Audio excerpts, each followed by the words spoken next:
Okay, so we're continuing with these verses by the first Dalai Lama, and these are the 8 dangers, and they talk about dangers outside and inside. So, like the snake in this case, and jealousy. So the snake is an external danger, and jealousy is an internal danger. So the verse, this one goes like this. Lurking in its dark pit of ignorance, unable to bear the wealth and excellence of others, it swiftly injects them with its cruel poison. The snake of jealousy, please protect us from this danger.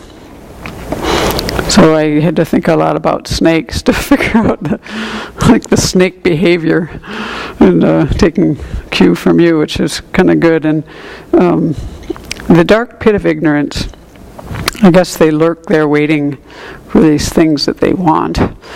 And then when it comes out, I think of this in terms of jealousy, when it comes out, it's kind of ugly. It's actually cruel. It swiftly injects them with its cruel poison. And so this makes me think of how in jealousy it does come out rather quickly. And when I thought about cruel, I was thinking like, wow, snakes actually eat things that are alive, and the things have to die inside of them. And also I saw somebody who's got a snake bite once, whose arm was very messed up, and it's, there is some kind of cruelty in that effect. So, snakes can be very dangerous, and so can jealousy. Different cultures use different words differently. This is a Buddhist definition of jealousy, which is that it's a disturbing emotion, an affliction, a klesha. And it focuses on other people's accomplishments. So things like their good qualities, or their abilities, their success, or their possessions, things like that. And it's unable to bear their accomplishments. And more than that, this is due to excessive attachment to our own gain or to respect that we might receive. So although jealousy is in the family, like when we we talk about the 3 root poisons, it comes out of anger and hostility. That's the family it's in, but it also has this part of attachment in it too. So one way to restate this definition is jealousy is the inability to bear someone else's achievement in an area that we exaggerate the importance of. And that could be, financial success, their situation. It can be all kinds of things that we get jealous of. And, jealousy is very hard to recognize. And for myself, I didn't recognize it in myself until I moved here. I was 50 years old before I really started to see it. And I'm still learning, even just thinking about this a lot the last few days, and the cruel aspect of it, and looking at things in my life, trying to find, wow, where am I doing that? Because it is hard to see. But if you think about how you might have fixated on something, these places where the mind gets kind of caught. So one example one explanation of this that Alex Burson gave about this attachment, I thought was quite interesting and helpful. And I thought, I have one very clear experience here. It's very vivid in my mind. I can bring it up like that. And so I use that a lot of times. And when I read what he talks about, I thought, yeah, this makes a lot of sense.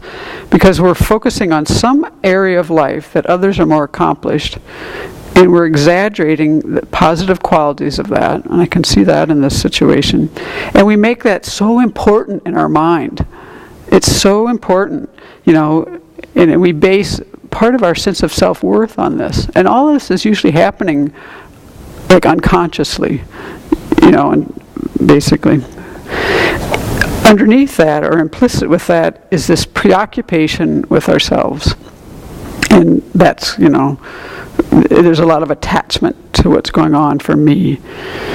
So we become jealous because we're attached to our own gain, or to respect, or something that we want to receive, and then we can really fixate on that. So because this comes out of the family of hostility, it's not just that attachment part, there's a strong element of resentment. And I think what happens, when they talk about, well, how do you deal with this? One thing they talk about is rejoice for the other person and feel happy. And resentment and this jealousy is the exact opposite of being able to rejoice and feel happy about what someone else has accomplished. In English, we have the word jealousy, but we also have the word envy. And that's adds a little something else that is not really in the Buddhist thing, but sometimes these things lead one to another.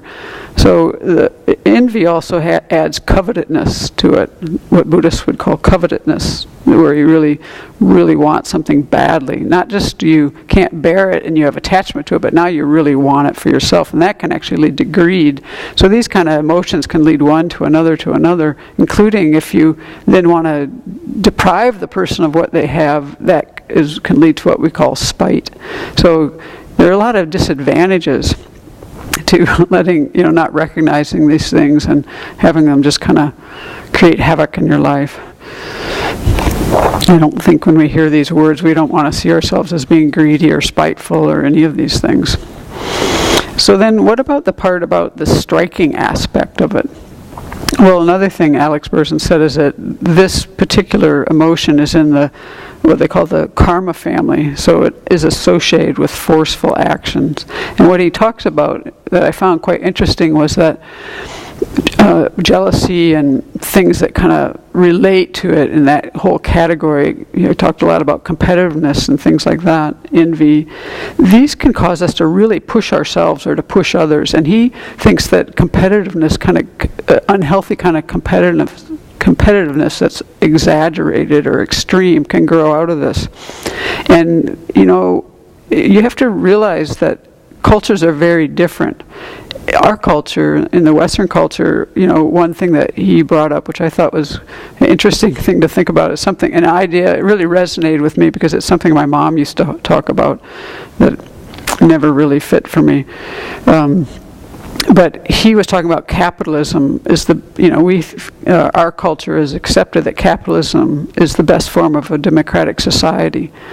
And then he talks about the theory that's based upon is survival of the fittest, which is something my mom used to talk about, and always just that really didn't go for me.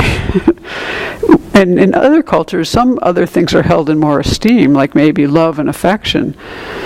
So then when you think about how our process works for even electing someone, you have to put yourself out there, and you have to deride your opponent and all that kind of stuff. Or even when you're applying for a job here, you have to make yourself seem so perfect. And we just have all these things in our culture that kind of support some of these afflictions.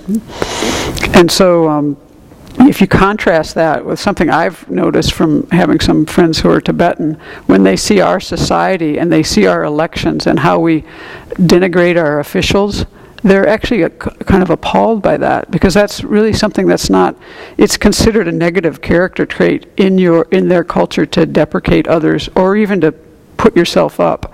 So, cultures are really different in how they define these things and how they work with them, even though we all have these same basic afflictions. So if you go back to, realizing there's going to be cultural influences on why we got how we are, but there's also this underlying thing in the Buddhist understanding of this strong feeling of me and preoccupation with ourselves, and this is the ignorant side of it. And so there's two deceptive appearances that are really coming up, and one is confusion, not knowing how things exist, and the other is really not seeing how our minds create and project things. And so it feels like there's this real me here, and I really deserve this thing, and you don't even see this going on in ourselves. Actually, this whole sense of things being unfair is from this sense of entitlement that we don't even know we're carrying around. We wouldn't get jealous if we didn't have this,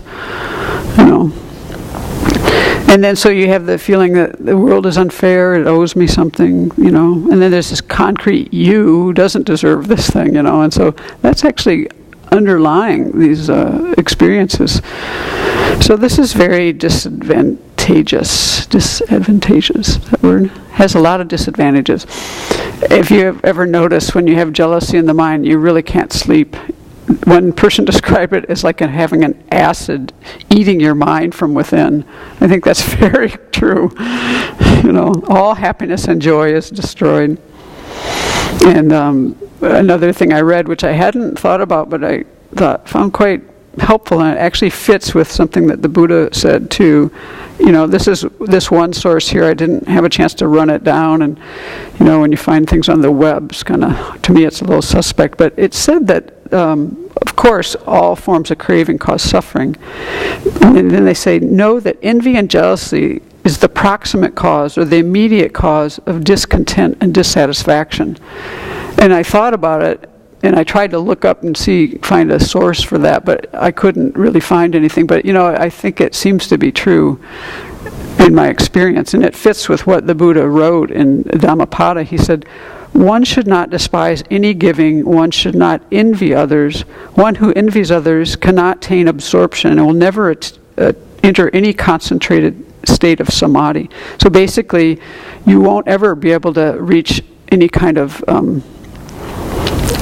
concentration. Just like when we talk about concentration, ethical conduct, concentration, and wisdom.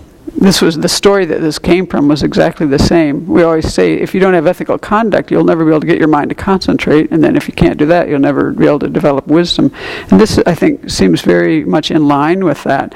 If you think about this, like when there's jealousy in the mind is so unsettled, and that leads to a kind of discontent. Well, discontent is what leads to anger, and anger to resentment. So I thought this made a lot of sense. So I think it's a valid kind of thing to think about. So then, what about the remedies and the antidotes? Well, the main one that they talk about, and this is, I think, on the surface level, is to rejoice in other people's good situations, their good qualities. Personally, I found that I couldn't get that to work.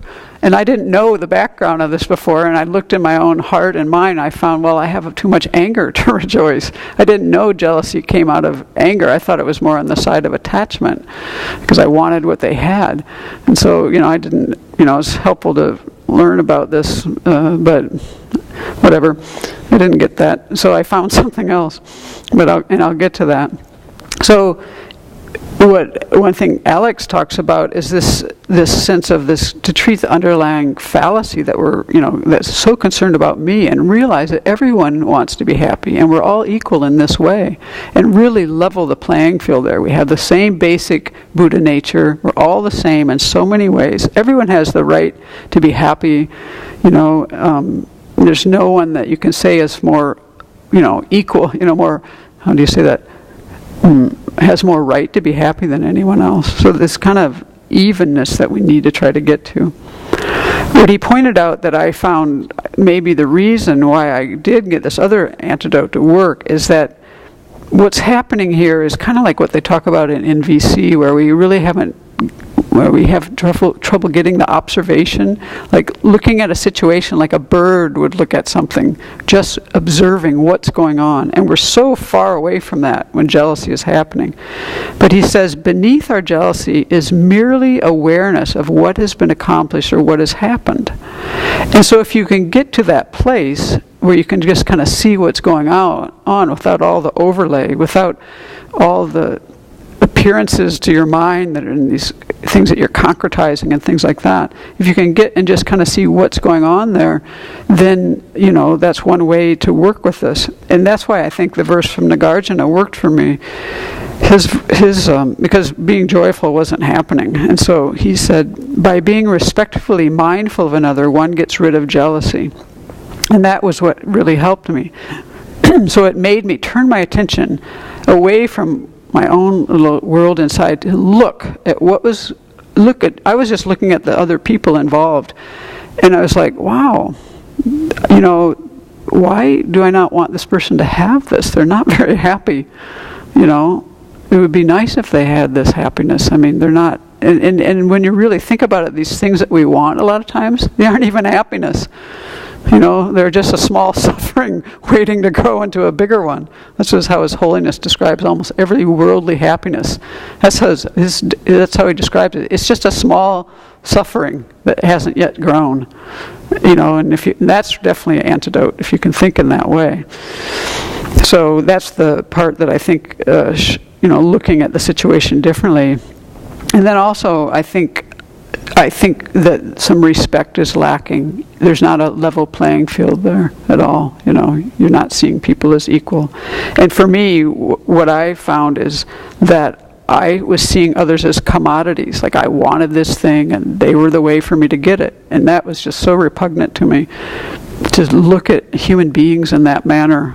And so that's what really worked for me, is to by being respectfully mindful of another, one gets rid of jealousy. And once I could get to that point, then I could find a way to rejoice. Yeah, of course. Let's want everybody to be happy. Let's be happy that they have this thing that ultimately isn't even going to bring me happiness, but I'm just fixated on. So anyway, good luck.